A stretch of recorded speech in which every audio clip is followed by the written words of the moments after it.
wherever you are, hope you are blessed and doing safe. Ladies and gentlemen, greetings, family. Of course, I'm tuning in. You see me without the glasses off today, but if you're looking for some opportunities, particular advertisement opportunities, then look no further at the link at the bottom to my email address. You can hit me up for advertisement opportunities. We are supporting and promoting your businesses here on this channel. You can also, if you would like to donate and subscribe to our Patreon, a link is at the bottom as well. So you have multiple ways in which you can advertise with the platform by emailing me when we go on through our live stream. You also have access to premium content, those that want to see premium content that you will not find here on YouTube or Facebook or Twitter, as I am suspended probably by now.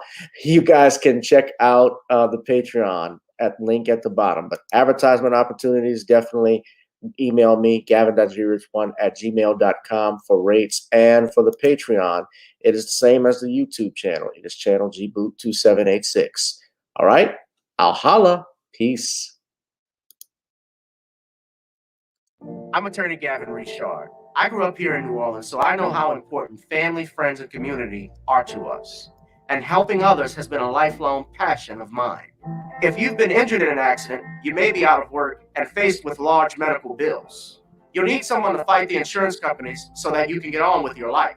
Give me a call at 504-799-2288, and I'll be with you all the way. The law offices of Gavin M. Richard, going the distance so that justice may be served.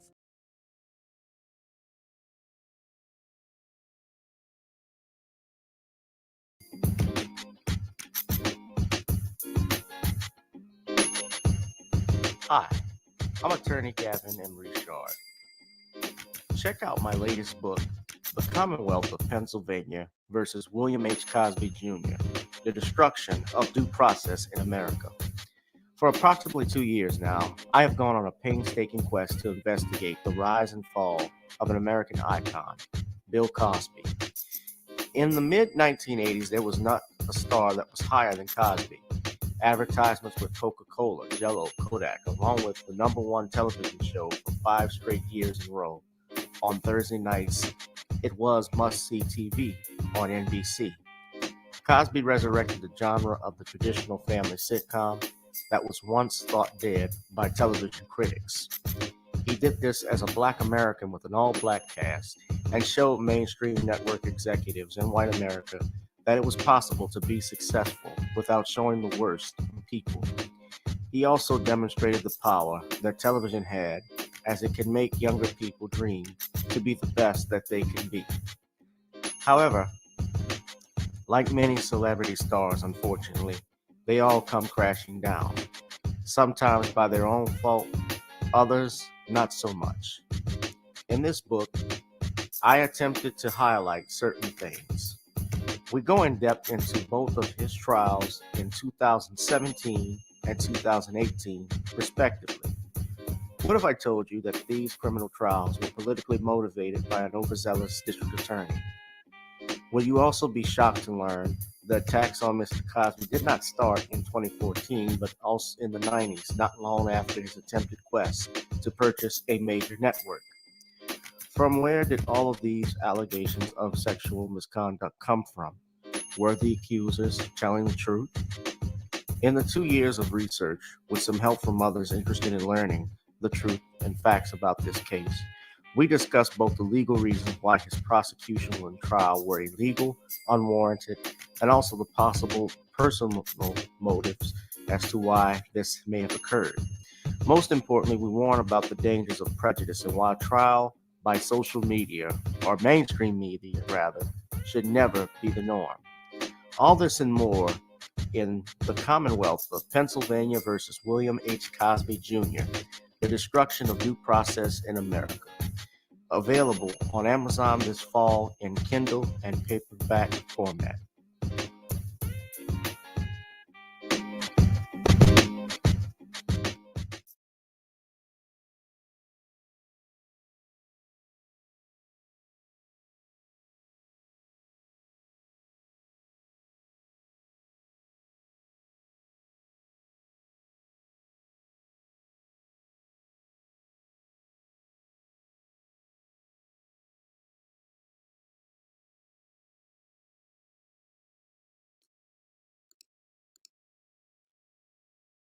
whoever you are, wherever you are. I hope you are blessed and doing safe. The place to be is right here with me, only on channel G Boot 2786.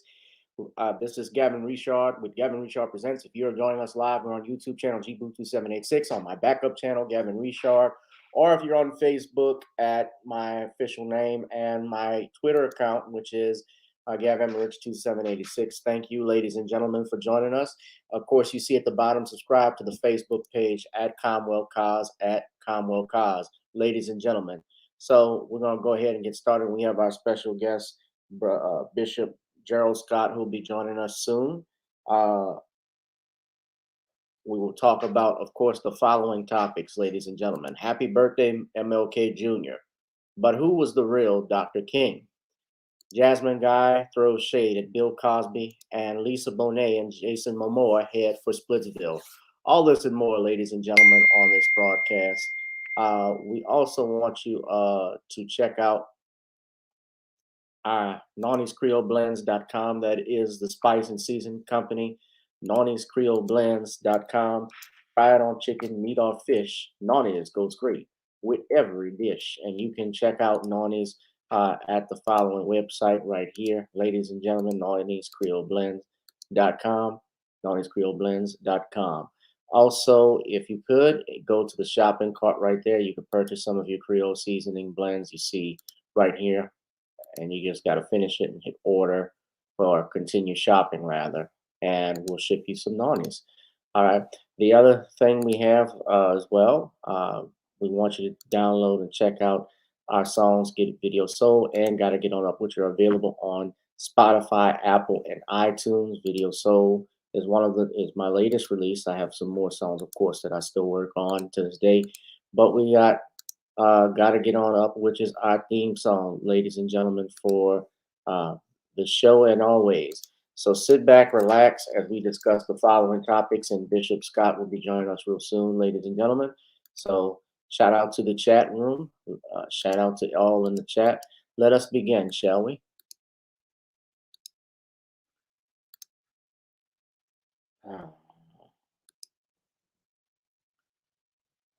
Excuse me.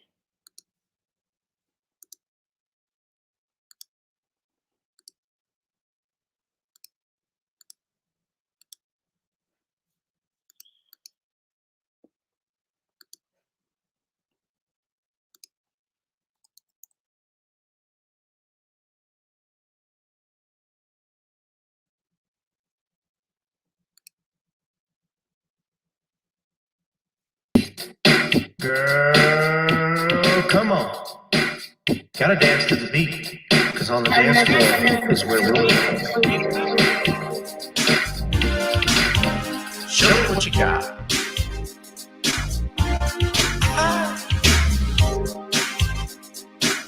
Gotta feel the groove. Feel the groove, get on the floor.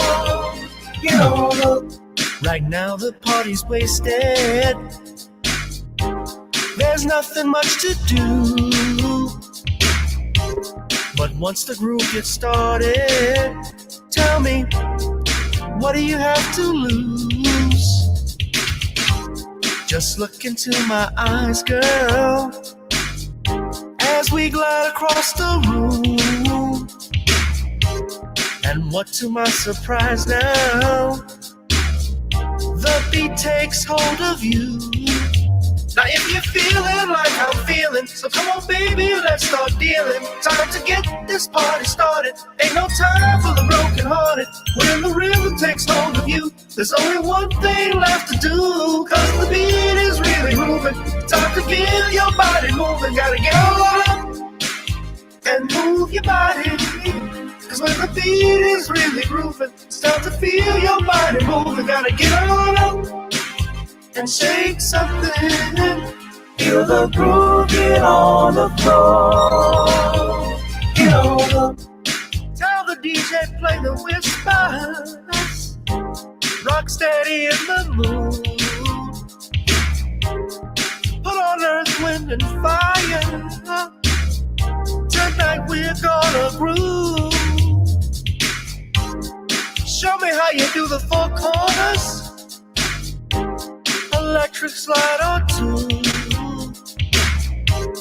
at the bus stop or do the bunny hop, baby.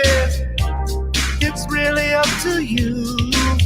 Now if you're feeling like I'm feeling, so come on baby, let's start dealing. Time to get this party started. Ain't no time for the broken hearted. When the rhythm takes hold of you, there's only one thing left to do. Cause the beat is really moving. Time to get your body moving. Gotta get on up and move your body. Cause when the beat is really grooving, it's time to feel your body moving. Gotta get on up and shake something. Feel the groove, get on the floor. Get on up. Now, 2020 hasn't been the best year of all times. We've been dealing with death, the pandemic, racism, bad policing, and all the bad rhymes. But like Uncle Snoop once said, if you're breathing, you're achieving. So if you're ready, I need you all to get on up. Are you ready? 1 and 2 and 3 and 4. Get your butt on the dance floor. 5 and 6 and 7, 8. This jam we appreciate. We're gonna slide and step on the beat. On the dance floor is where we'll be. Feel the groove, get on the floor. Get on up and move your body. Cause when the beat is really grooving, it's time to feel your body moving. Gotta get on up and shake something. Feel the groove, get on the floor. Get on up, baby. Yeah, gotta get on up. Come on, baby, gotta get on up, baby. Feel the groove, get on the floor. Get on up.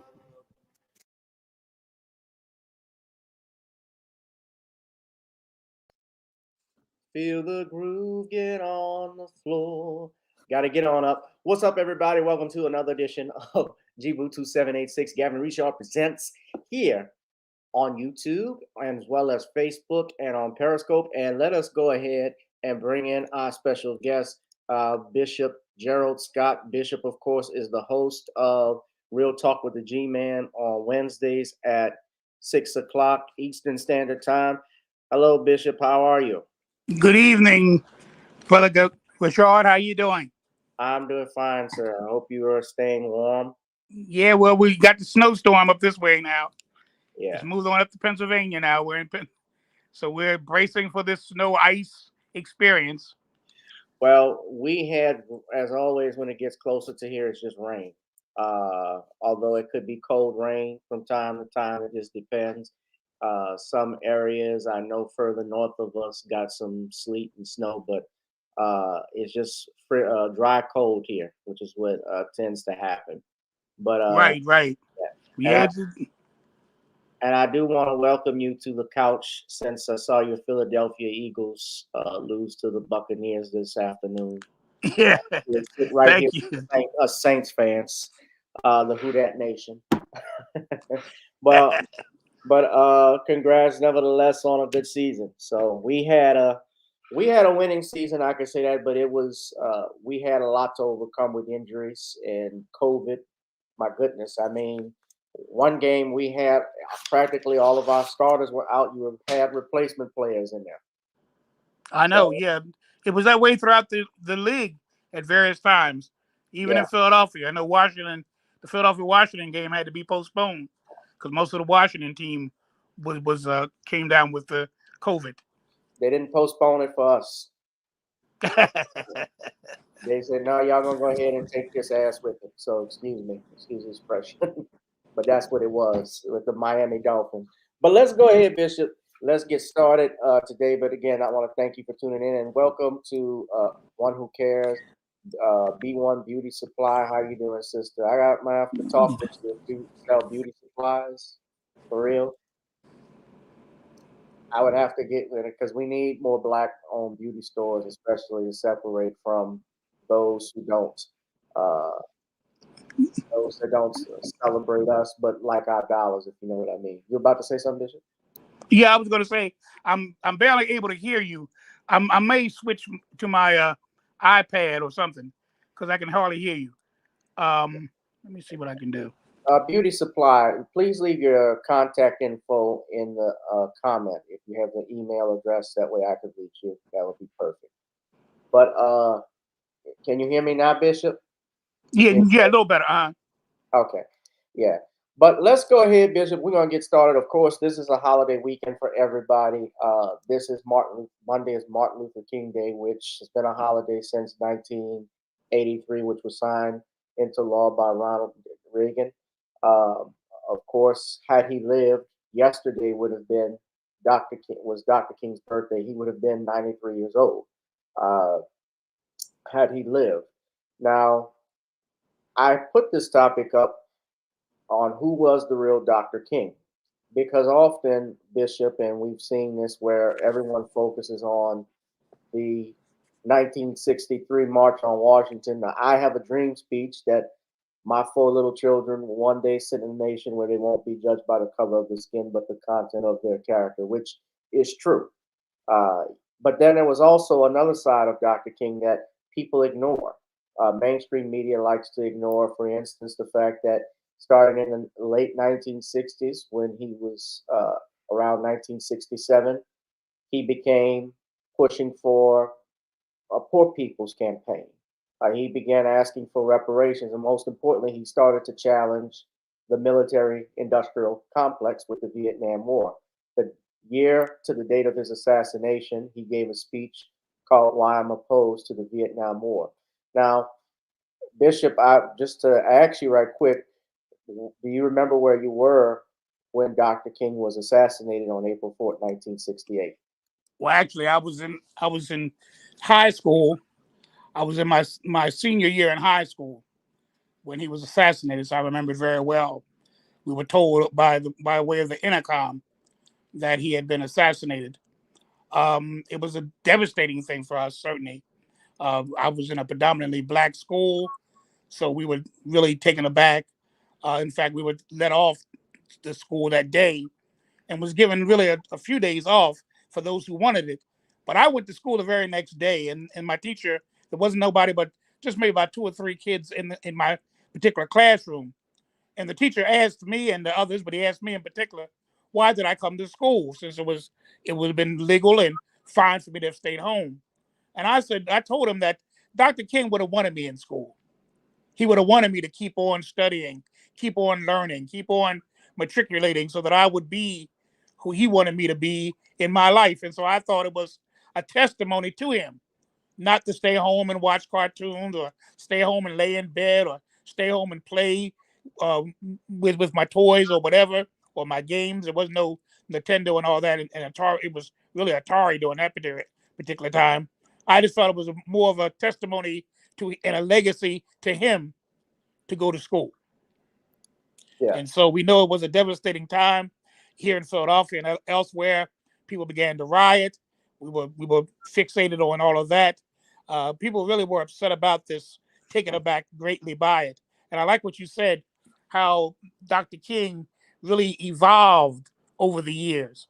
From that 1963 Kumbaya, we shall overcome, Dr. King, to one who said that his dream has become a nightmare. By the time 1967 came along, he began to talk those type of things. He told us that he's going to Washington this time to get his check. Well, he even said that he feared that he was integrating his people into a burning house. He was quoted as saying that. But I want to play this clip if we can, and just for fair use. This is for educational purposes only. The title is MLK New Phase. Now, this is just one video I have, but there's another video that I've played before where Dr. King talks about reparations. But this is MLK, the New Phase. So check this out. I make my decisions on the basis of my moral commitment. And I take my ministry very seriously. I would not say that the civil rights movement is dead. It's simply that we are moving to a new phase of the movement. For now 12 years, we struggle to end legal segregation and all of the humiliation surrounding legal segregation. So it was a struggle for decency. It was a struggle to get rid of extremist behavior toward Negroes. Now we are in a new phase, and that is a phase where we are seeking genuine equality, where we are dealing with hard economic and social issues. And it means that the job is much more difficult. It's much easier to integrate a lunch counter than it is to guarantee an annual income. It's much easier to integrate a bus than it is to get a program that will force the government to put billions of dollars into ending slums. It's a wonderful thing to work and be concerned about integrating public accommodations, integrating the public schools, which I will continue to work for with vigor and with zeal. But I've also got to be concerned about the survival of a world in which to be integrated. And these issues to me are tied together in that sense. How did you arrive at this decision, and who influenced your thinking? I thought about it for several months, and finally I went away to write a book in Jamaica where I had a chance to reflect and meditate and do a great deal of thinking about the war in Vietnam. And I came to the conclusion then that I had no alternative but to take a vigorous stand against the war. Dr. King, when you speak out against this war, do you speak as a Negro opponent of the war? Is there something especially anti-Negro or racist about the war that impels you to speak out? I cannot overlook the fact that I am a Negro and that this war is doing a great deal to destroy the lives of thousands and thousands of my brothers and sisters. We are dying physically in disproportionate numbers in Vietnam, some 22 and 4/10% of the deaths, even though we are only about 11% of the population.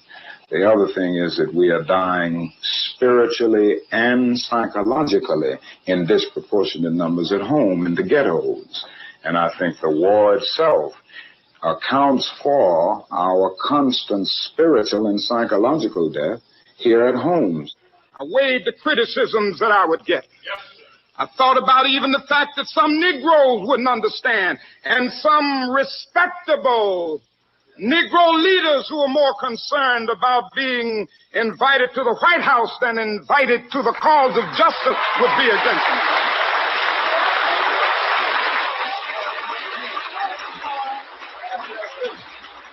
I weighed all of this. And as I weighed in it, as I prayed over it, something said to me that you got to speak on this issue. If you don't speak on it and others don't speak, I'm not going to give up. I'll have even the rocks to cry out against this war. It's an evil war. And no matter where it leads, no matter what abuses it may bring, I'm going to tell the truth.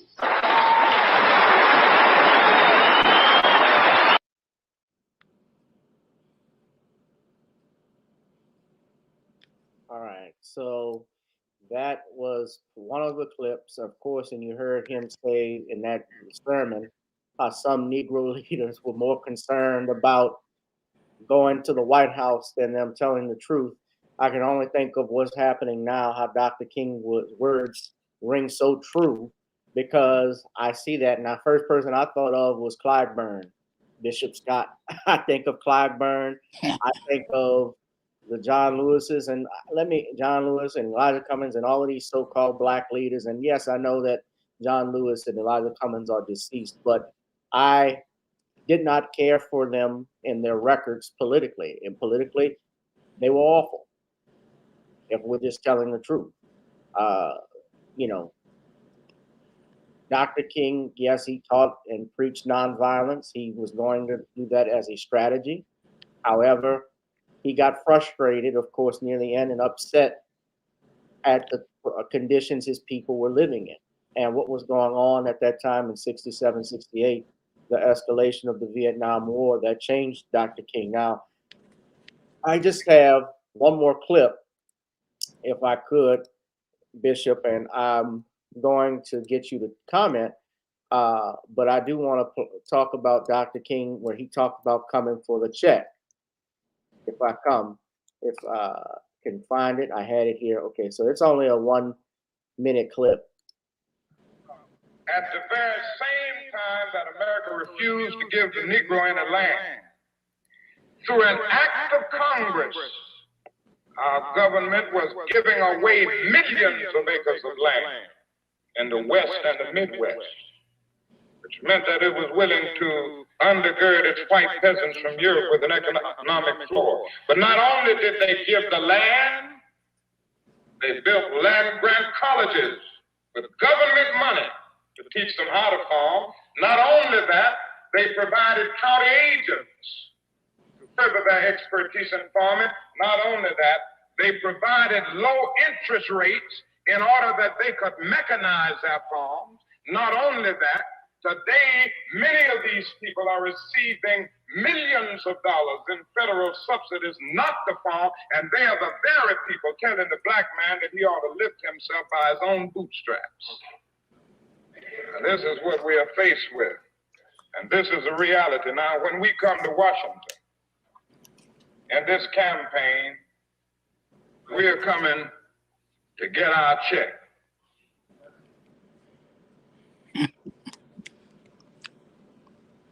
We are coming to get our check. Well, where now that was in 1968, I believe. So 1967, a year before his assassination, exactly a day before his assassination, a year before, April the 7th, 1967, he made that great statement. And here we are, in 2020, and what's our leaders now doing? They're saying that we don't look for no reparations. We'll never get it. I'm only concerned about my family. That's what he said. And grandchildren. That's what Clyburn said. When they asked him, the reporter asked him, now that you helped Joe Biden become president of the United States, what are you going to ask of him? Yeah. He said, ask of him? I'm not going to ask anything of him. As long as my family's okay, I'm okay. Here's a congressman who has tens of thousands of constituents, most of them poor as dirt mice.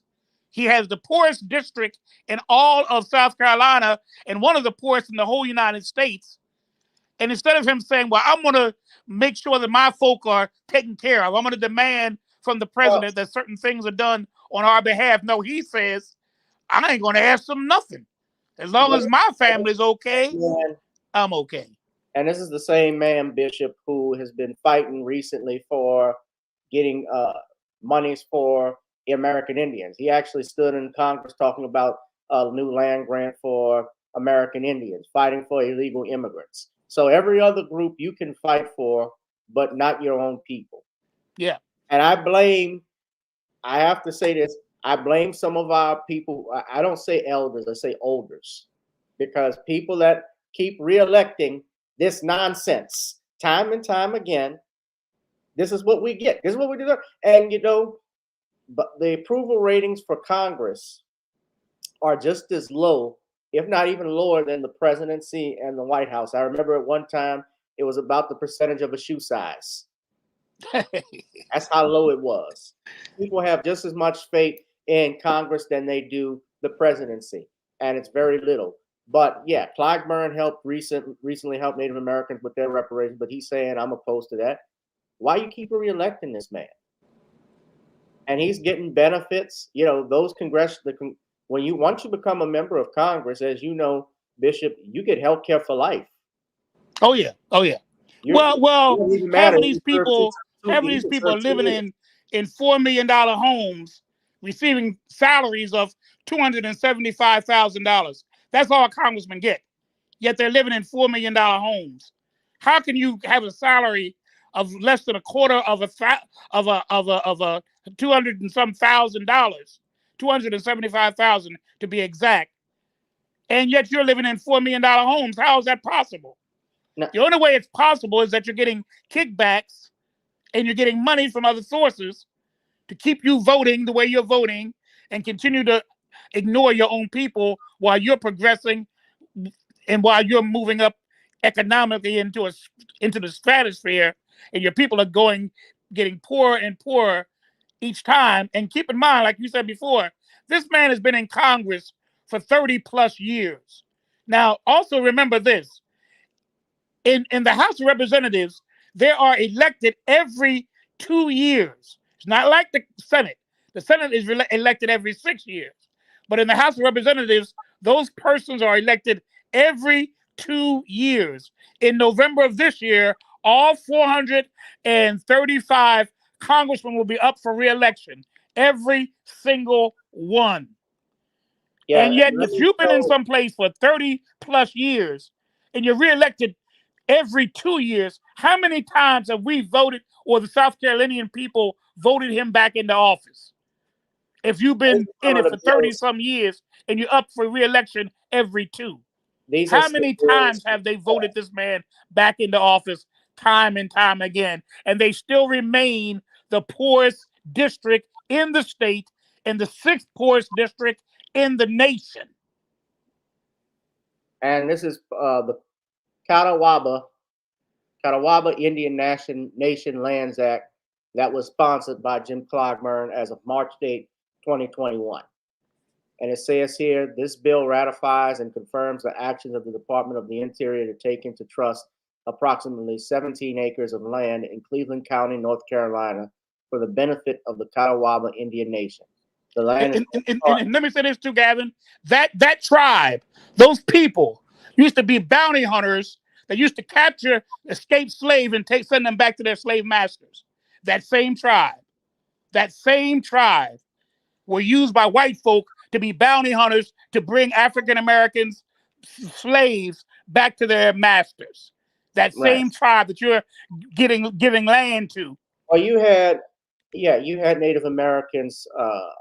There were some Native Americans, of course, that owned slaves. And to allude to something, a person, I won't even mention his name, but he tried to say, when I spoke, he tried to say something to the fact that Black people own slaves too in the South. The South was all about slavery. That's why the Civil War started. Right. So anybody that thinks differently, you are a fool. You're fooling yourself. You're a fool. You're ignorant, even a worse kind of fool. You're an ignorant new fool. You're a new kind of fool if you think that. Now, I have this picture.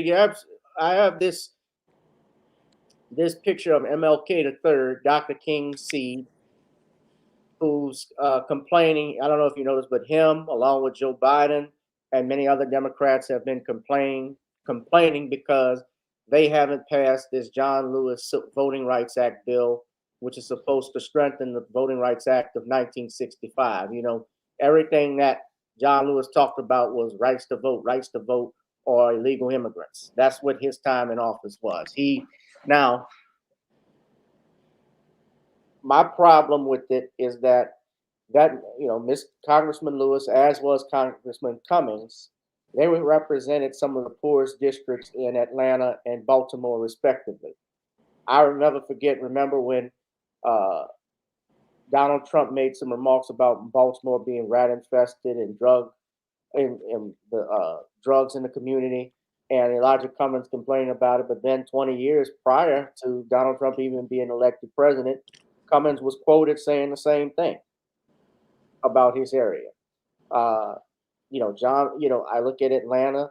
I was in Atlanta in 2020, and I saw Bishop, even downtown Atlanta, there were parts that were under the I-10 where you got nothing but homeless people living there. We're not talking about that, but we're talking about Voting Rights Act. And here, let me say what my issue with this is.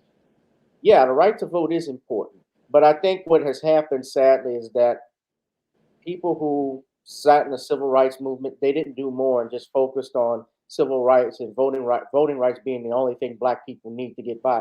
Voting is business. You get something in exchange for your vote. That's what every other group does. When they have lobbyists that come in, the reason why the LGBTQ can get bills passed is because they've done business with these people. And plus, some of those congressmen, let's be honest, some of them are in the closet. Some of them, we have same thing with illegal immigrants. They realize that the white population is going to be a minority in America. So you have the Democratic leaders who are letting people who are not in this country get a chance to influence the elections. I mean, even in local elections in New York, they're allowing illegal immigrants. Bishop, to vote. Right. That's crazy. And really, and I tie that into that act because that's really what this whole thing is about. But we're not going to hear, that's what this is about. So he's complaining about the Democratic Senator Kristen Sinema, who won't change the Senate's Jim Crow era filibuster rules, making voting rights legislation unlikely to pass. Biden was speaking at Clark Atlanta University earlier this week, talking about getting the filibuster rules to change. If you remember that, I played that and talking about voting rights. And this is a man who prided himself on being a Dixiecrat. Well, the hypocrisy of that, Brother Gavin, was during that speech, he asked the question, do you want to be remembered as Dr. King or George Wallace? Do you want to be remembered as this or that, or Bull Connor? They kept on throwing these persons that were white supremacists during the 50s and 60s and 70s at the people. And I said to myself, as I heard it, I said, have we who are of my age group forgotten, and even those who are younger than I am, because many of them are now aware, have we forgotten that he's preached at the funeral of Strom Thurmond? He gave the eulogy. Have we forgotten that he called Robert Byrd, of Virginia, his mentor? These racists were his friends. These racists were his mentors. They were people that he looked up to, that guided him, that politically led him into who he was as a senator from Delaware. Delaware is a Dixiecrat state. Oh, yes, a Mason-Dixon line state between the North and the South, but its politics, its mentality, its attitude, I lived there. For 10 years, I lived in Delaware. And I know how prejudicial that state is. It's the closest thing to being down in the deep South up north as you can possibly get. And so, and keep in mind, that's where he was senator of that state. And so for us to forget, that's what I find problematic, Gavin. I'm gonna get right back to you. But I find problematic that we know the history of these people. We even know what they said recently about us. And we still support them. I mean, all you got to do, you have to even go back to the 70s and the 80s and the 90s, listening to what Joe Biden stood for. That's obvious. That's on record. But all you have to do is listen during the campaign of 2020 and see what he was all about.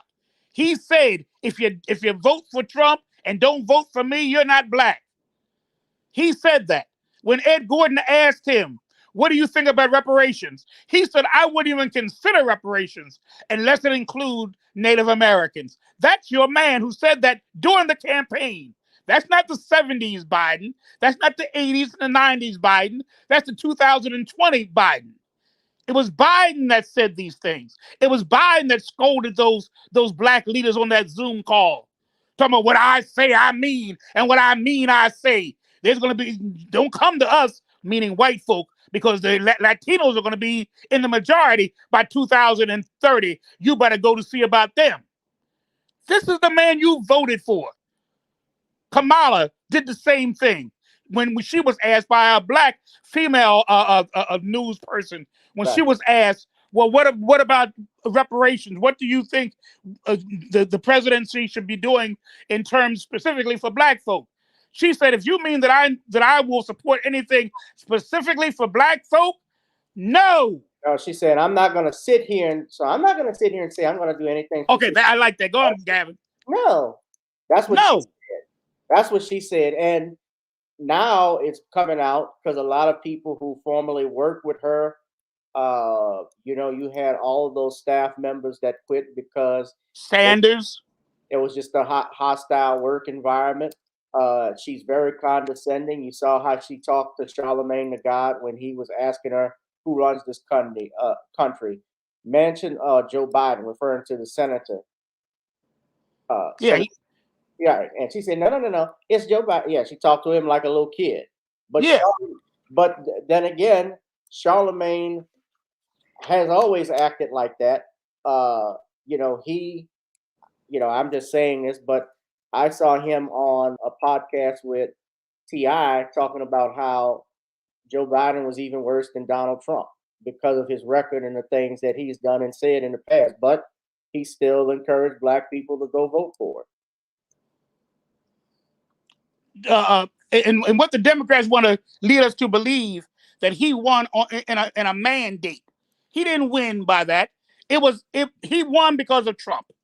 And Trump, I tell you the truth, it was a vote against Trump. It was not a vote for Biden. And let's let that be clear. Biden was not the man of everybody's choice. Let me tell you that right now. He certainly was not my man. I didn't vote for the man at all. I didn't vote for Hillary, the one that ran before him. I didn't vote for Obama on the second go round. I'm tired of being flim-flammed and bamboozled by people that come to church every 4 years and pat your baby on the head and kumbaya with you. Biden, when he won the election, talked about, you had my back, I have yours. Yeah, he has our back with a knife in it. He stabbed us in the back, but I don't know about have our back. I don't want him in back of me. I want to see him face to face. I don't trust him in the back of me. I don't trust him in the back of me. That's what Malcolm X said. He said, don't stab me in the back and pull a knife out 6 inches and say it's progress. It's not. The knife is still in. Yeah. Right. But that's where we are now. Yeah. And Black Voltron, you're right. A lot of the people who voted for Biden, they've been dead silent. Oh, yeah. Oh, yeah. I'll never forget, Bishop, I lost friends. I did too. Because I criticized Kamala Harris, that picture that they had of her with Rosa Parks and Ruby Bridges. And I had these two niggas that were mad, excuse my French, but they were upset with me and got mad because I told it what it was. She would have locked Ruby Bridges up just like she would have done Rosa Parks. She's not a black woman. She identifies as black when it's convenient. But the thing that surprised me, Gavin, is before Biden selected her as his vice president, she was so unpopular that she had to withdraw from the race before the first primary. So blacks weren't all gung-ho about her. Whites weren't gung-ho about her. Women weren't gung-ho about her. She was so unpopular, she had to withdraw from the race. And if it wasn't for Biden resurrecting her by selecting her as his running mate, she'd be a footnote in history right now. Right, most definitely. And I mean, honestly, next year, well, let me ask you this. Do you see them? I don't honestly see Biden lasting his presidency just due to his age and well-being. But do you think, just hear me out, you honestly think that they're going to run again? And if they would get reelected? I tell you the truth. If they would, they're saying Biden is going to do it, but I cannot see. I'm like you. I cannot see. I think all that is smoke and mirrors right now. I think they know that both of them are in such desperate straits right now that people are even looking at Hillary as a possible contender. They're seriously looking at Hillary as an alternative to this botched team of Biden and Kamala. They really thought this what the Democrats wanted. They wanted somebody to hold the fort till they can get somebody in there that they really wanted.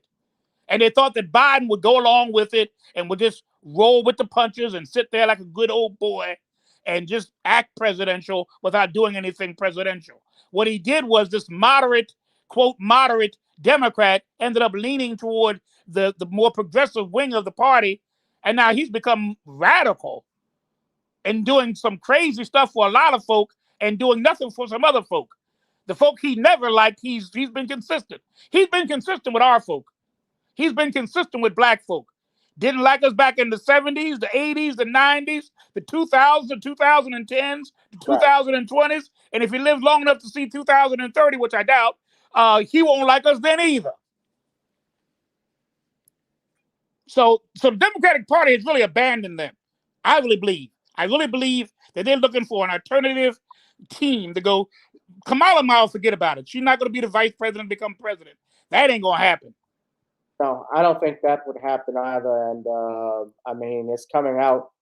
What we know now. I mean, a lot of people. She was never popular from the beginning. People just wanted.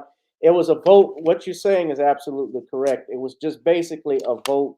The vote was basically a vote for against Donald Trump. Exactly. If anything. Now, I want to ask you this, Gavin. I want to ask you this in reverse. Do you think that if Donald Trump runs again, because there's another one that could run again, because he did not win 2 terms, so he can run again as president, as we know. Do you think that he could be the contender, a real contender, or do you think that will kill the Republicans? Or are they looking for somebody else? Because I think that Biden is beatable. I think anybody could beat Biden except maybe Trump. I don't know. What do you think? Well, I had said before that I think that Donald Trump was going to run again. He probably will not run with Mike Pence. I know he ain't run. That's over.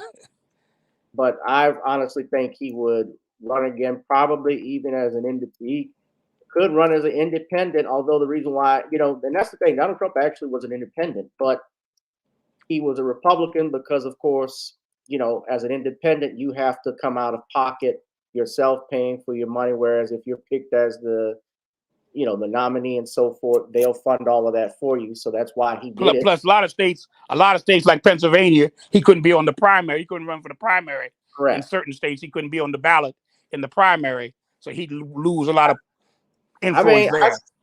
Knight Rider, I suspect Trump actually beat Biden. Because Biden hardly had anybody show up to that.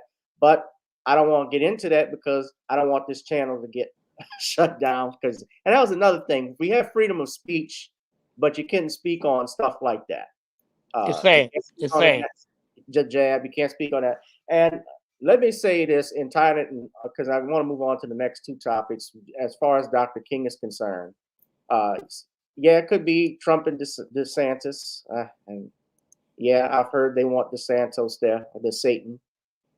But to Dr. King, if he were alive today, I think he would really hang his head over the black leadership that we see. Can I add to that point? 2 things. First of all, he would, because even those who fought for the vote did not think the candidates would be these type of candidates. They would not have fought so hard and died for the right to vote to put up these kind of candidates for election. I just cannot see them giving their last ounce of devotion to these type of candidates that we now have in government today. And I tell everybody all this, and I'll say it again, that Dr. King was 24 years old when he started this journey, and back in 1955. He was 24 years old. By the time he died, he was 39 years old. Even the speech in 1963, he was in his late 20s, early 30s at that point. So he was a man in transition. And I think it does only those who want to lift him up because of his nonviolent, peaceful, kumbaya original or initial position. They want to put that in front of us to keep us docile, keep us nonviolent, keep us, walking the soft walk. But I'm gonna tell you the truth. I think if King would have lived to be 50, even 50, you would have seen a different King than the one you saw there in front of the Lincoln Memorial in 1963. You would have seen an altogether different King. And I wouldn't be surprised if King and Malcolm X would not have joined forces together. Maybe that's why they were killed in part. I think so. Dr. King was evolving and Malcolm X was evolving. But, yes, he was. But keep in mind though, at that time you had 4 prominent individuals, or 5 if you want to add Medgar Evers. But we look at John F. Kennedy, starting with John F. Well, Medgar was first before JFK, but Medgar Evers, JFK, Malcolm X, then Dr. King, and then Bobby Kennedy, all in the 60s, and all when Lyndon Johnson happened to be president through all of that, or vice president rather, at least for the first 2. But Happy Martin Luther King Day. Heavenly birthday, Dr. King. We have to keep his legacy alive, his true legacy alive. And while, yes, I agree that the civil rights movement in some ways was necessary because I should have the choice to live where I want to live and eat where I want to eat if I want to. If I'm traveling, things of that nature, it shouldn't matter. But one of the downsides to that as well is that we also gave up our economic powers. We also gave up our businesses that we had because many of those had closed. Yes, Adam Clayton Powell was a great leader as well, but one of the best. He was actually the last great congressman we had. Maybe John Conyers might be the other one, or Cynthia McKinney. But I'm talking about as a man, he was the only one I can think of that actually wanted to do stuff for blacks. Yeah, he was. He actually was vocal, and he was censured by the Congress too.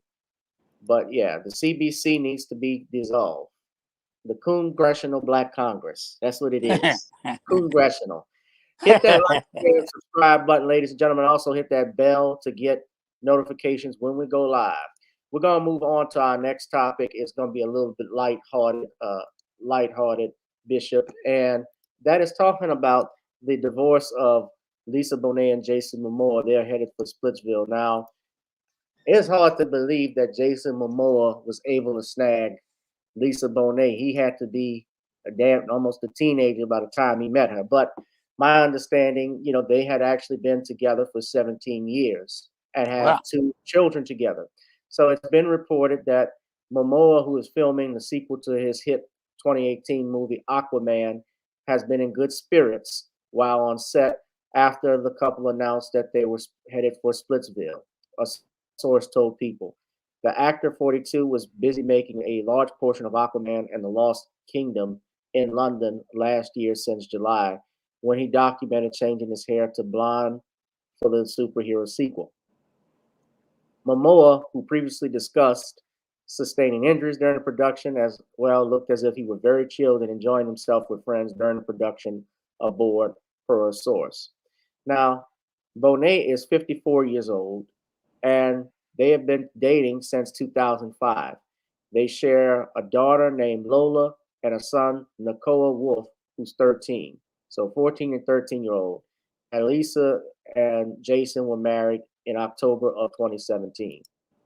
So here's a video from People. Does this have volume? Joint statement on his Instagram. The statement reads, "We have felt the squeeze and changes of these transformational times. A revolution is unfolding, and our family is of no exception, feeling and growing from the seismic shifts occurring. And so we share our family news that we are parting ways in marriage." The pair, who have been married for 5 years, goes on to say that they're sharing news of their split so that they can go about their lives with dignity and honesty. They add that the love between them carries on, evolving in ways it wishes to be known and lived. We free each other to be who we are learning to become. They conclude by saying that they are devoted to their children and teaching them what's possible. In his post, Momoa also shared several photos, including one of a sunset sky showing the moon, one of a person holding a baby bird and wearing a shirt that reads, "May my soul shout love," and another showing a close-up of hands holding a young bird. Momoa and Bonet began dating in 2005 after being introduced by mutual friends at a jazz club. In 2017, the Aquaman star told James Corden that they just happened to be in the right place at the right time. He added, "I had dreadlocks, she had dreadlocks, and literally turned around, and I see her and she goes, 'I'm Lisa.'" He shared that when he met Bonet, he had fireworks going off inside him and convinced her to take him home because he had been living in a hotel. Though it was initially believed they married in November of 2007, they actually wed October of 2017. The pair shares 2 children together. Machine Gun Kelly and All right. I didn't want. They drank each other's blood. Freaking vampires. All right. He was homeless when they met, but my understanding, he had a crush on Lisa Bonet. Now, why I'm talking about this, of course, Bishop, I don't know if you've heard about this divorce that was happening. Many people are talking about it, especially on Black Twitter and here on social media. And I have another person we're going to discuss as well. But your Lisa Bonet had been making some disparaging remarks about an elder from Philadelphia, your hometown. I think you know who that elder is. And this elder, uh, in particular, was the reason that gave her her big break in television when she was on his series, and as well Okay. as the sequel series, A Different World. And of course, that elder being William H. Cosby Jr., aka Bill Cosby. So many people are saying that this is her karma because she talked about how, and even not just her, but even her own daughter, even we're talking about Bill Cosby as a negative, and she said how he had a negative energy about him. Uh, and what happened, for those that don't remember, back in the 80s, and you remember the Cosby Show, Oh Lisa yeah. was, right. Well, Lisa's character, Denise, she was the second oldest child. And she In was, fact, she was initially the oldest child. initially, she was till they added Sandra. That's correct. Right. Hmm. And a beautiful family, beautiful television family. And every black, I can tell you, a lot of young black boys had a crush on her. On all the girls practically at some time. Of course, my age group was Rudy, or close to it. Or she's a little older than me, but nevertheless, we liked looking at beautiful women. And Bill Cosby gave her her break, and he actually warned her about doing some movies and projects because she was at that time she was just basically like her character. She was rebellious. She got married to Lenny Kravitz. Right. His mother was Roxy Kravitz, who played Helen on the Jeffersons, and even she didn't like the fact that they were getting married at a young age, and she even got pregnant while she was working on the Cosby Show and on A Different World. And Bill Cosby had warned your Lisa Bonet not to get pregnant, to don't have a baby, because he was getting up ready to do a TV show for her, a spinoff called A Different World. Right? Right. So the show was a hit. Now, I'm going to talk about Different World in a little bit, but something Denise, or rather, the Lisa did, she did a movie called Angel Heart. Right. And that movie was controversial at that time because she, who was obviously America's dad's daughter, doing this film, she had to do a sex scene or a nude scene. And Cosby did not approve of the role, although he later admitted he advised her to take it to show his support. But he declined, according to reports, to even view the film. He said that the film was distasteful. He said it's a movie made by white America that cast a black girl, gave her voodoo things to do, and have sex. Bonet responded by saying, "My obligation wasn't to Denise. I felt obligated to myself and my career." Cosby did reveal concerns that Bonet's career moves could have a negative influence on young viewers of The Cosby Show. You see, I'm not going to sit here and say Bill Cosby was a perfect person. He wasn't. Just like Frank Sinatra is not a perfect person.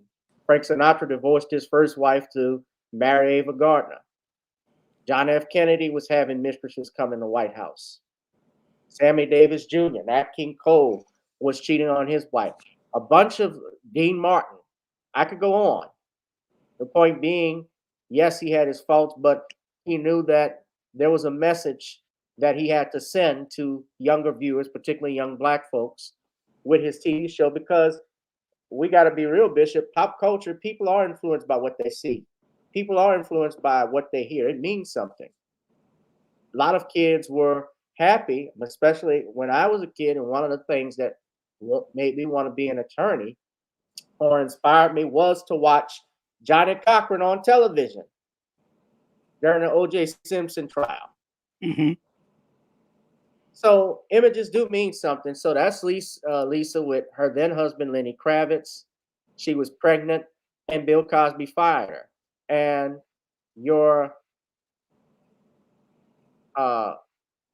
Bill Cosby, when she was doing A Different World and she got pregnant with her daughter Zoe, said Lisa Bonet is pregnant, but not Denise.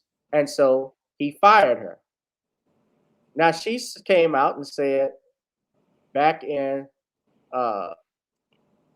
when the sex crime scandal started, she said there was just energy. And that type of sinister shadow energy cannot be concealed. If I had anything more to reveal regarding Cosby's alleged sexual misconduct, witnessing it, then it would have happened a long time ago. That's my nature. The truth will set you free. Now you fast forward to she's marrying this Jason Momoa, who's 42 years old. He's at the prime of his career right now, Bishop. He's Aquaman. He's 42. Okay. He's blonde. He's good looking. He's got a Pacific exotic vibe to him that this is what women think. That Samoan energy that they like The Rock. Yeah, Greg say he's a rock man. Yeah, they like that. They like that. Yeah, the movie Angel Heart was on Amazon. I've seen parts of it, but I couldn't get into that confusing crap. But Yeah, I mean, I saw it years ago. It was vulgar. It really was. I right, mean, it was. I mean, she was not just about the sex scenes, but also witchcraft and voodoo things that are very, right, just unbecoming someone who was living a life. In terms of the image she had, good or bad, she chose to be on that show, the Bill Cosby Show, and also the spinoff Different World. And they were trying to depict black folk that were looking into a more upward mobility type of lifestyle. He was a doctor. Claire was a lawyer. She was going to college, Spelman College, and all of that type of thing. Hillman College, that's what they called it there, which is like a spinoff of Spelman. But so they were trying to project this image of a young woman who was moving up in life in a very positive way, and she went off script in her life by playing these roles that were very provocative, to say the least. I mean, to say the least. Now, of course, it probably won't even bat an eyelash at it now, and the way this world's going. She would get a multi-million-dollar deal. She would have gotten her Instagram follower account would have been like Oh yeah. She would have had over 10,000 subscribers on YouTube. I can't get that amount of people on my YouTube channel. And you're talking about things that will impact our lives. Yeah, but if I did a video right now of a big bank challenge or pee popping, excuse my expression, or twerking, as would be the PG word of it, then I would have I'd be making a lot of money. But I chose to go a higher road and actually talk about stuff that's good for our people, I would never get that. And what Bill Cosby was trying to do in the 80s was revolutionary. And so what I was saying with Jason Momoa, Jason, and I got to do a separate video on it, but Jason Momoa is in his prime. Lisa Bonet, for all intents and purposes, has hit the wall. She's at Bust Down Depot. She's at the Bust Down Depot. This is me saying it, not Bishop. And, at 53 years old, he's 42. He's got young girls and extras that are coming around him. Let's just be honest. So that's him there. And, he had a crush on her when he was a kid. Just like I'm sure a lot of people had crushes on, the Cosby girls. And some of them had, a fantasy of black women that they wanted. If you remember the movie back in the 90s, Jungle Fever. Yep. We got jungle fever. Yeah, you got jungle fever. Go. Jungle fever. They're in love. Yeah, that is Stevie Wonder soundtrack. Yeah, I remember Living Color was making fun of it because they said it didn't make any sense, the soundtrack that he did for the movie Stevie.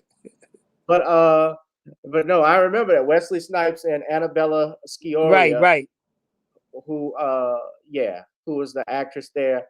Yeah, and that was the talk back in the 90s. But yeah, and I guess I could tie it into our next topic, but yeah, but Jason Momoa, he's in his prime now, and he's got girls coming on to him. He doesn't feel like he needs to be tied down to this Right, this old woman. This old woman. This woman he doesn't want no woman that got an ARP card. He give him discounts and stuff. Well, he can buy breakfast straight if he wants. He's Aquaman. He don't need a discount. He's Aquaman. There you go. Yeah. No, Lisa will never talk about black issues. Well, remember, her daughter was even talking crap about Cosby. And then her daughter, remember, she lost her TV show. Yep. She got divorced too. Yeah, so Zoe. So I think it's Samuel Jackson was great in the movie. But yeah, I think that. Do you think, Bishop? I would ask you this: that this is part of karma for what they have been saying negative about Dr. Cosby, or do you think this is just a part of life? I think part of it is karma. I think that sometimes you have to be careful how you throw stones. It used to be an old saying, don't throw stones at glass houses, Right. because you just don't know. And what did Christ himself said when they were going to stone that woman that was caught in adultery? He said, "He without sin cast the first stone." And truly, yeah. And so I think, she was so judgmental about him, and yet her life has been so checkered. I can't see how. That's what kind of bothers me sometimes. This is kind of hypocritical. Your life has been jaded. Your life has been shaded. Your life has been everything. And then you're so unforgiving. You're so unrelenting. You're so hard line when it comes to someone else. Someone who was like a father to you. Let's be real. That man took her from nothing. Yeah. And made her a star. And was going to promote her to even having her own, and did promote her. She messed that up to getting her own show. That show went on to be a gold mine for Jasmine Guy. It was meant for her. It wasn't meant for Jasmine. And I'm glad you brought that up, because we're going to talk about, yeah, you're absolutely correct. And I guess this is our final topic, and I'm going to do separate videos on these respectively. But your Jasmine Guy has been the next black celebrity to give her 2 cents about your Bill Cosby and the accusations that he had faced recently. Now, I'm going to pull up this article. This is from page 6. And let me just say this too, Bishop. They have a documentary that's coming out on Showtime. That W. Kwamu Bell has produced and directed. I told you everybody knows about it. And I said this last time. I had I'm writing the book. I've finished the book, rather, although we're in our final stages. We're ready to release it soon. There, thank you, Black Voltron. That's the link. You can go to subscribe to the Facebook page, ladies and gentlemen. So it will be released soon. But I heard from a very reliable source that this person was going to be interviewed for that documentary, and he was saying things that were positive about Bill Cosby, and that W. Kwamu Bell did not like what he was saying. So I have reason to believe that when that documentary comes out, which I don't really have an interest in watching, because I can tell it's going to be one-sided, and that's the problem. It's a hit piece. And this is the same. It's something about this festival, that Sundance Festival, where they release these documentaries. It's all, if you notice, they did it with Michael Jackson with Leaving Neverland. That turned out to be false. They're doing it now with Cosby. They have their own Sundance film director, the man who created it, has been convicted on sexual assaulting a minor. But yeah, my goodness, he's going to judge somebody else. No, he's making a film about somebody else. But I want to share this with y'all. So, Jasmine Guy Whitley has opened her mouth to talk about Bill Cosby. And she says this. This is an article from page 6. Jasmine Guy calls Bill Cosby scandal heartbreaking for the Black community. The pain caused by Bill Cosby's public fall from grace is still fresh for many figures from his past, including a different world actress, Jasmine Guy. Guy, who had a starring role on The Cosby Show spinoff, tears up when talking to Page 6 about the comedian's downfall, saying she struggled to believe the allegations at first. I couldn't really put the two images together, Guy says. It's heartbreaking for those of us in the business that admire him, his talent, and his mind. And then as a Black person, it's heartbreaking because he meant a lot to the community. Accusations, and I have to put that word accusations is not charges. When you're accused of something, it's just talk. That's the definition of an accusation. I'm saying he did this. He has not been proven of this. Right. Accusations of drugging and sexually assaulting women have racked up against Cosby for years. But it took a joke by comedian Hannibal Buress going viral in 2014 to bring fresh eyes to the cases. Eventually convicted of aggravated indecent assault involving accuser Andrea Constant in a Pennsylvania court in 2018 and sentenced to 3 to 10 years in state prison. Cosby was freed last year on a technicality when the state's highest court found that a prosecutor's decades-old agreement with the former performer should have shielded him from criminal charges. First off, as I said before, Bishop, what do we say about denial of due process, ladies and gentlemen? That is not a technicality. No, it's not. If you are denied the right to due process, guess what? That means the Constitution didn't work. The Constitution is the law of the land. The courts didn't make it work. So when you do wrong, this is the result. That is not a technicality. Yeah, and I like what you said, Gavin, because that's very dismissive when you say that it really throws shade at the whole thing. That really he's really guilty, but because of this technicality, he's off, and it's saying a whole lot. It's showing its bias right there by using the phrase. It's showing a bias toward it, and it's telling us something. We don't believe he's innocent. We believe he's guilty, but he's only out because of a technicality, quote unquote. Yeah, only a technicality. And it's not a technicality. As I said before, ladies and gentlemen, when the due process is denied, then any result from that conviction gets overturned. Let's look how many Black men we have seen.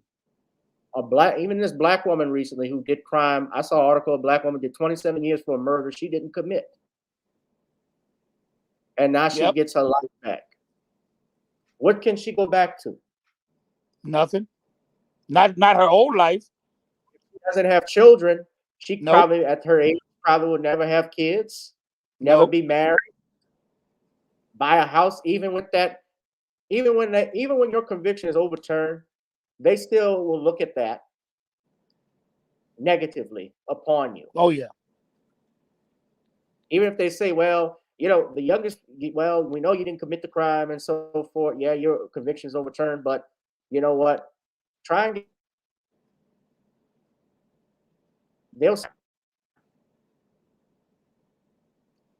It's the same thing with O.J. Simpson. We're still talking about O being guilty and he did it.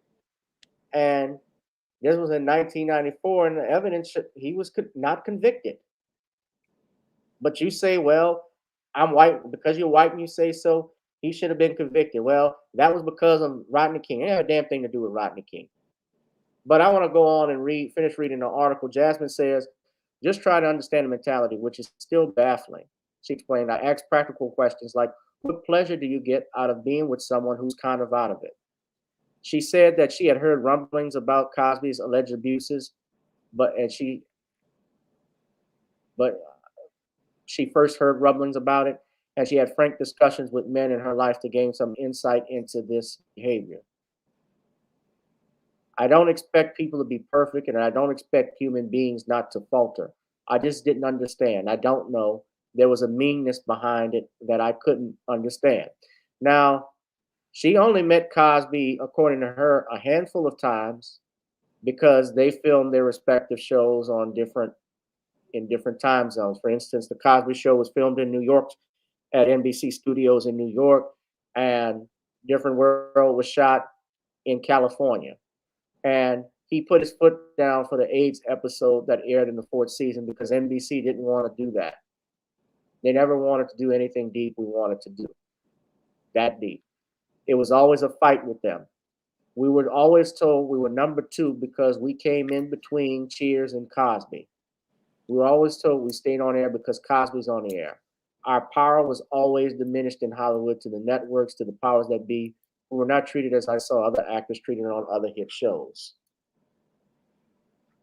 In fact, it wasn't until Guy left the series and started talking to people that she realized how beloved the show was and how much people took to her character, Whitley Gilbert, a spoiled Southern belle who matured over the seasons. Now, your Jasmine Guy, of course, is now playing. Your Jasmine Guy is in the show Harlem, and she plays the mother of one of the girls, a well-to Jamaican-born woman who has extremely high expectations for her daughter and isn't afraid to express them. But Jasmine, like Lisa, has hit rock bottom.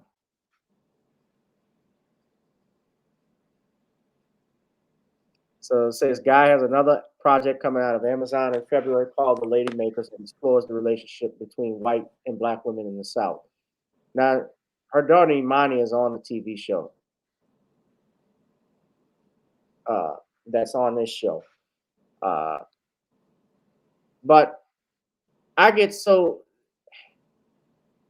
This is, again, like Lisa Bonet, still, this is a woman who got a job because of Bill Cosby. Now, she believes the allegations, apparently from reading this, are true. But I get so frustrated when people don't do the research that's easily ready for them. You can tweet all you want. You tweet every day. Y'all can look at that trial record. It's available online. I've looked at some of the exhibits. And that show Harlem that she's on, that's problem. Yeah, it's garbage. My girlfriend couldn't even finish one of the episodes. Everything in it was trash. You had a man, I know you're a bishop, you probably won't hear it, but Megan Good, who's who's getting divorced by her husband, she had a scene where she's having sex with a man and he wanted her to, I won't say much, but it was like he was basically acting like a woman. Okay. Let's put it that way. I won't say too much in your presence, but it wasn't. Ugh. A grown man allowing that. I mean, the show, of course, they had some stuff in it that didn't make sense, like a barbershop scene. You know, a lesbian woman who's upset at men talking about sex in there, calling it sexist, but she's hanging with the boys. She wants to look like a man. I didn't understand that either.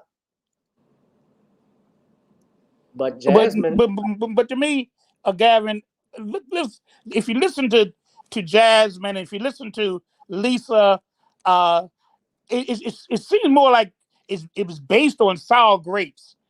That they had run-ins with him, they had run-ins with those persons that were part of the production team and other things of that nature, and so it looked like they were more susceptible to believe the worst about the man because he didn't comply with what they wanted in their own lives. And so I think a lot of it's sour grapes. I think a lot of it is just people kind of throwing stuff at him because they feel that he didn't do right by them. And so therefore, I think a lot of it is self-aggrandizing and not so much based on fact, but rather based on personal feelings and personal prejudices.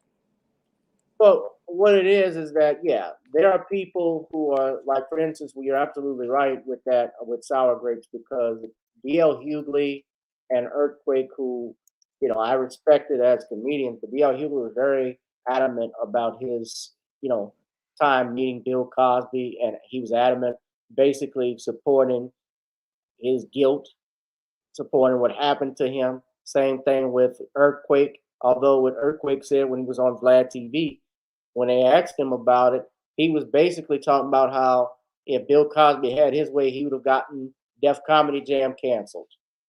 So it's not about the facts of the case; it's about the fact. It's see what I'm saying. Everybody has like a personal axe to grind against the man. It's that kind of thing. You got to axe to grind against the man, and so you throw all the stuff at him because he's now vulnerable to the attacks. He's vulnerable to the attacks now. Right. He's vulnerable. He's low-hanging fruit. He's like R. Kelly. Right, exactly. R. Kelly, Michael Jackson. You could say anything about Michael Jackson. Michael Jackson is dead. He can't answer. Bill Cosby is 80. Anytime Bill Cosby answers something, he's answering through his spokesperson or his attorney, because if he opens his mouth, he could be subject to a lawsuit because I spoke with Tom Messero before. He said that these women are very, I'm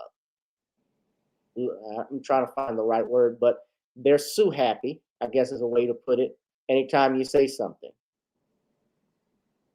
And I mean, you can sue anybody. You can put anything in a petition and argue for something, argue damages. It doesn't mean it's going to hold up in court, because you also got something called freedom of speech. And you know what? What you said under oath, what you say in court, what you say on, even in the news, that's public record.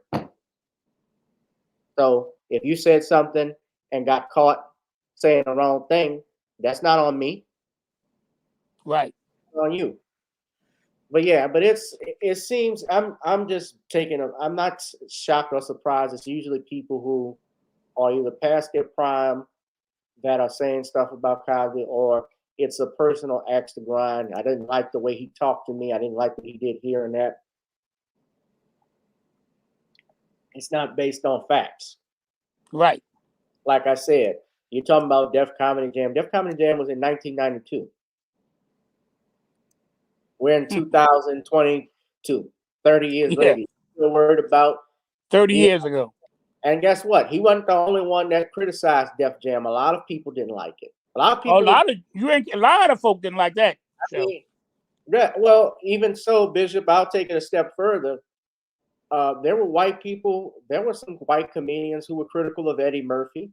They talk about that sketch on Raw that Eddie did about Bill Cosby calling him about his language, and him speaking between him and Richard Pryor.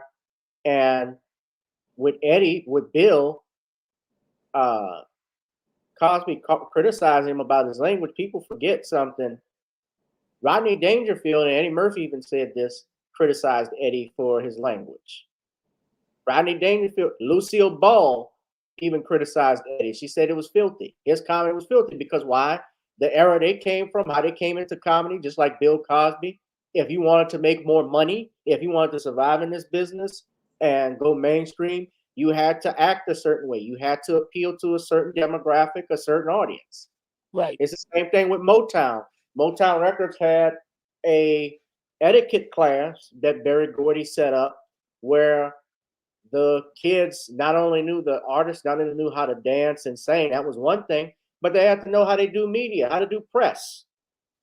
They had to know how to talk and behave, and how to avoid scandals. That was because they knew image is everything. And that's what he was doing. And he was trying to warn Eddie that. And it reflects on the parent company. It reflects not just on the entertainer, but on the parent company. Because who's hiring you? That's the first thing. Well, who's your boss? How dare your boss let you do this or say this or act in this way? So that's why Berry Gordy had a standard. Bill Cosby had a standard. These people had a standard because it didn't reflect just on the entertainer. It reflected on the company itself and the leadership of the company. It reflected on everybody concerned, not just the entertainer. Right. And, in truthfulness, I've been hearing even what Bill Cosby was trying to, and even Eddie Murphy, if you go online, they did a biography for him on the Bio channel. He even said, and he was in his 40s at the time, that looking back at it, he realized that maybe what Bill was saying wasn't that bad, because he was just looking out for me like a mentor. He was just Right. trying to tell me, but at that time, he was a young hothead. He was the hottest, he was the biggest movie star of arguably of the 1980s at that time. He had 48 Hours, Trading Places, and Right. All those, yeah. And he was on Saturday Night Live. Bill Cosby, Eddie Murphy saved Saturday Night Live, but Bill Cosby saved NBC. Right. That is true. That is real true. That is true. Yeah. Saturday Night Live was getting ready to become defunct until Eddie Murphy got on there.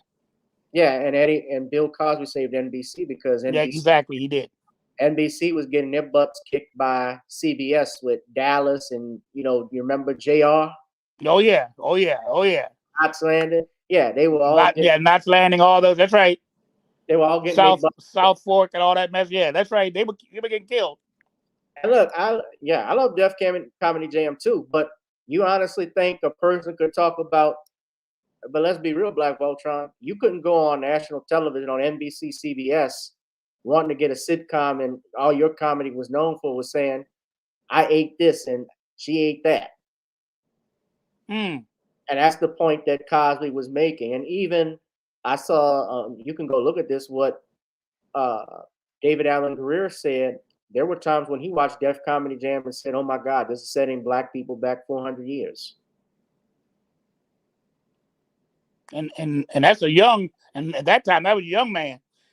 Yeah. He was coming right along with that age group. Color, yeah. And I'm not saying you have to be a prude. I mean, style. Everybody has different styles. I loved Eddie Griffin on Def Comedy Jam. He only made one appearance when he did Michael Jackson on crack, and I laughed. Everybody bust down and laugh at that. But Def Comedy Jam was on HBO, so Bill Cosby, it was on HBO, not NBC. Right. That's right. He couldn't get it on. He couldn't get it canceled if he wanted to. If he criticized it, that's his opinion. But even today, there are comedy clubs. If you want to get on, they want to see you do a clean set. I know so because I've asked. You got to do 3 minutes with no language. Although my problem with it, I've seen white boys do longer sets and say whatever they want to say. That's the problem I have with that. Double standard. The double standard. But that's why you got to own your own comedy clubs. Have your own stuff. That way you don't have to be bothered with that. And like you said, Gavin, and that just like you said a moment ago, going back to your original point, integration did all of that. It did away with so much of our things that we had, the things that we owned, the things that we controlled, because now we're part of NBC, we're part of this group and that group that just swallowed up all these things. And even white folk bought into all those things we once had. Now Motown is not Black owned. BET is not Black owned. Not even Ebony and all those, they're not Black owned anymore. Johnson's don't own none of this stuff. Gordy doesn't own anything. They're owned by many of them are owned by Jewish folk. Well, even Soul Train. Yeah. That's not ours. That's not ours anymore. Yeah. And I think that's what happens with integration. You become swallowed up. It's good to know that I can live in any neighborhood I want to. But I shouldn't, but what happened is everybody abandoned their neighborhood and now our neighborhoods are nothing. The stores there are foreign owned stores. We don't have any stores in our neighborhoods anymore. Everybody but us has a store in our neighborhood. You got folk that came over just off the boat and they got to own a store already. Yeah. Right. Yeah. And we're going to continue to see that until we buy the land, support economic development, and come up with some real group economics. Until we practice that, until we purchase stuff, we're not going to see change. And you said, Black Voltron said it was an extension of Richard Pryor, Def Jam. It really was hip hop comedy because it allowed younger Yeah, they were influenced by Richard Pryor, but even if you took the language out of Richard Pryor's jokes, it was still funny. Uh, he wasn't there. Some comedians I love, like Bernie Mac, who tore up the house, uh, Chris Tucker, Eddie Griffin. But to be honest, most of the comedians that were a good handful of comedians, some of them didn't make the long careers like talking about it, and it happens. Now, it was a style, it's what you like to do, fine. I saw guys who came on Def Comedy Jam that were hella funny, but you think you would see them on mainstream television? No. If they want to make their own way, if they can get on independently and so forth, or another brother would help them, like, for instance, Ice Cube did with Chris Tucker. Like, Chris Tucker does straight Christian comedy now. He doesn't want to be remembered as Smokey from Friday. Right. That's why he stopped doing it, but it's a style. But I'm not saying I'm against it. I liked it, and it was needed because, too, blacks couldn't get on television. So that's another plus side to it. So it served its purpose. It served its purpose. It served its purpose.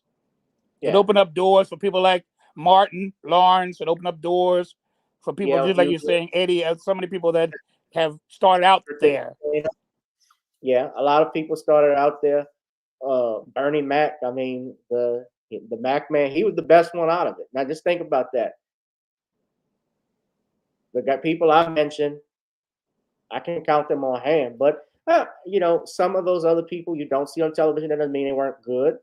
Because honestly, I don't think mainstream media always knows what they're talking about either, too, Bishop. So some people don't like Kevin Hart's style of comedy. You know, they think that's who they pick. You know, some people are handpicked by the establishment to say, yeah, this is the place and business you're going to serve. And Dave Chappelle, yeah, Dave Chappelle made his career out of it. Dave is one of his. Right. That's right. Another one. Yeah. Dave Chappelle, Martin Lawrence, Chris Tucker, Bernie Mac, Faison Love. You know, actually the host. So many of them. So many of them start out with that show, yeah. The host of Def Jam was actually going to be Robin Harris, but unfortunately Robin had died before it went into production. So Martin Lawrence, who was a friend of Robin Harris, got a recommendation from Eddie Murphy to host. Russell Simmons actually got a phone call from Eddie Murphy telling him that's the guy to host the show. And it worked itself out for Martin. So, yeah. But, Bishop, I want to thank you for coming on. And thank you for having me. Tell everybody what time Real Talk with the G-Man comes on and when it'll be. Well, we're changing our format right now. We're having some problems with Blog Talk Radio. We're trying to get something together. So we're either going to do another flat platform using it, but it's on every Wednesday, 6 p.m. Eastern Standard Time. Real Talk with the G-Man. And I am the G-Man. So we have topics of interest, topics, controversial time, many controversial topics. But I'll say this about our program, like Gavin's program, it's always filled with information. It's not much opinion and conjecture and what I think of this or emotional. We try to bring information that's documented and information that you can find out, like Gavin has said, you can go to Google. He's put on the screen exactly where these things can be found. It's not just him saying it.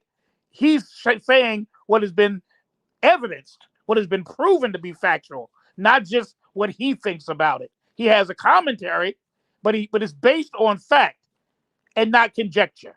And that's what our program is like as well. We based our information on fact and not conjecture, not by what my heart thinks or what I feel in my mind, but we bring you facts. And from that, you can draw your own conclusions. So I invite you to come out on Wednesdays. I invite you to keep on coming out with Gavin's program. I love being a guest. I also just love sometimes just being a spectator, just listening to what he's saying. And even if I don't listen to it live, I listen to virtually every program he's ever had, even after the fact. I always will listen to it. You know, sometimes I can't catch it live, whatever. But there's not a program he has had that I've not heard. There's not because I admire how he presents it. I respect his guest and I respect his view, not based on what he thinks, but based on facts and nothing but the facts. So thank you, Gavin, for having me this evening. Bishop. Y'all hear that? Y'all gotta listen no matter what. Catch the rebroadcast if you didn't get the live. Thank you to the chat, Film 55, GG Cakes. Please go ahead, hit that like, share, subscribe button, ladies and gentlemen, and donate to the Cash App at the bottom. We have the ticker here. The Cash App, Gavin Richard Esquire, Google Pay, PayPal, or Zelle. And y'all support Bishop Scott by listening to Real Talk with the G-Man on Blog Talk Radio on Wednesdays at 6 p.m. Eastern Standard Time. Robin Harris was a great one. He was the man. Yeah, back in the day. Follow the drip, follow the drip. But some people say Kevin ain't that funny. They call him a buck broken coon sitting in a white man's lap. Now they're talking about the live in front of a studio audience where he jumped in John Lithgow's lap. He was playing Gary Coleman's character from Different Strokes. And I don't know if y'all, Bishop, I know you remember that, but yeah. Oh yeah. Well, in the meantime, ladies and gentlemen, please go to NawniesCreoleBlends.com to get you some Nawnies Creole seasoning. Go to that shopping cart there and hit continue shopping and order some good old Creole seasoning mix. Try it on chicken, meat, or fish. It goes great with every dish. And also, ladies and gentlemen, of course, we have our singles available right here.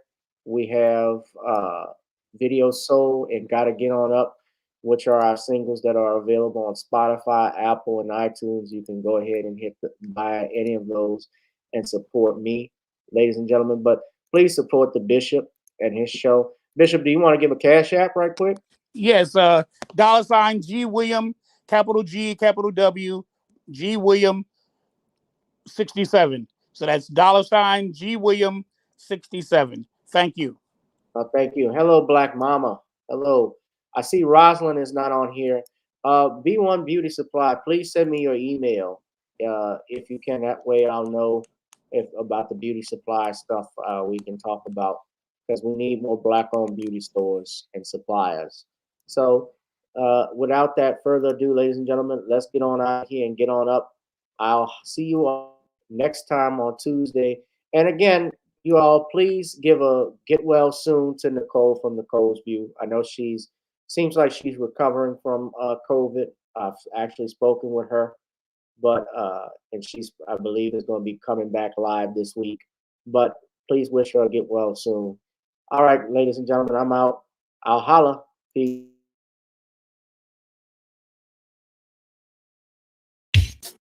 Girl, come on. Gotta dance to the beat, because on the dance floor is where we'll be. Show me what you got.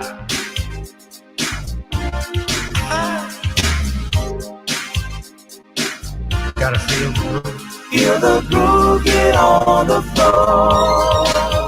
Get on the. Right now the party's wasted. There's nothing much to do. But once the groove gets started, tell me, what do you have to lose? Just look into my eyes, girl, as we glide across the room. And what to my surprise now, the beat takes hold of you. Now if you're feeling like I'm feeling, so come on baby, let's start dealing. Time to get this party started.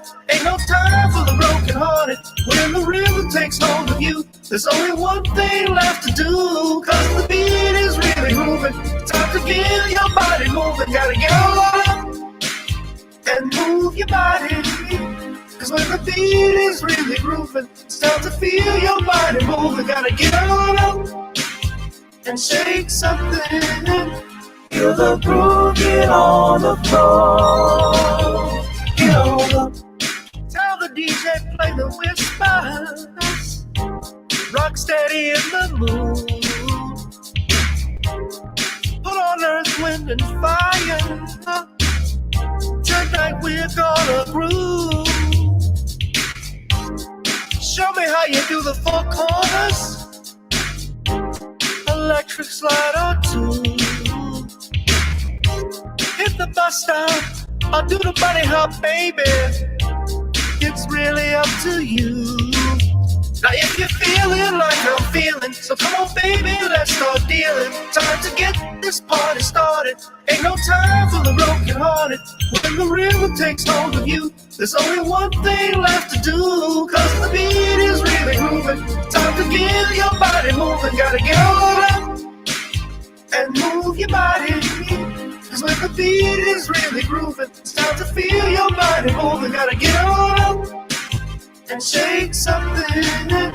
Feel the groove, get on the floor. Get on up.